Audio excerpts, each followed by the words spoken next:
At 6, he is accused of firing off deadly shots at and in a MetroBus this week. But before 2 lives were taken, police say the man over my shoulder repeatedly committed crimes and violated court release terms. So why was he walking free? First Alert 4 Chief Investigator Lauren Traeger seeks answers tonight.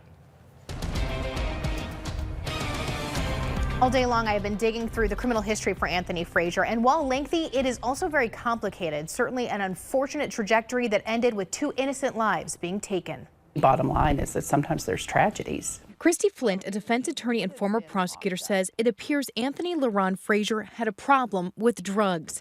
According to court records, his serious criminal history began back in 2006 with burglary, stealing, and weapons charges in St. Louis County. He went to prison, but afterwards he continued his crime sprees with more stealing and possession of drug charges and went back to prison in 2017 through May of 2018, this time for a long-term substance abuse treatment program.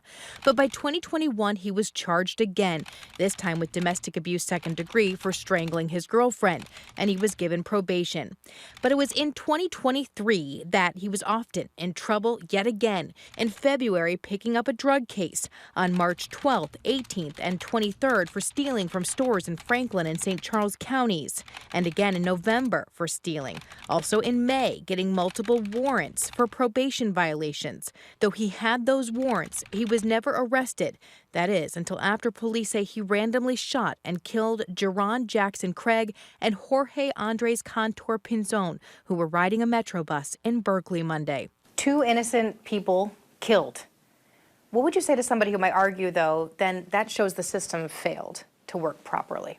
I can understand why someone would say that the system failed, but the system isn't designed to help individuals with these kinds of problems. To say that it was a failure of the courts or to say that it was a failure of the prosecutors, I think is a mistake, because he was getting sentences that, reflected his criminal history. Flint says though his rap sheet does appear very long, in the grand scheme, many of his cases were more minor felonies or may have had other circumstances, and she believes could have been related to substance abuse.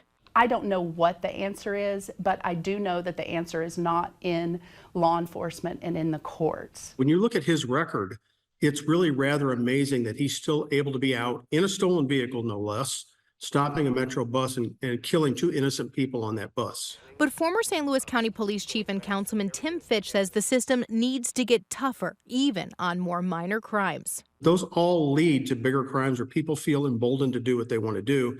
And that's what we see going on in our city today. In their charging documents, police said they thought that Frazier was a danger to society. Now, we don't know exactly what attempts were made to get him into custody recently, but experts say there could be a number of factors here, including Frazier just moving around or police resources being stretched too thin.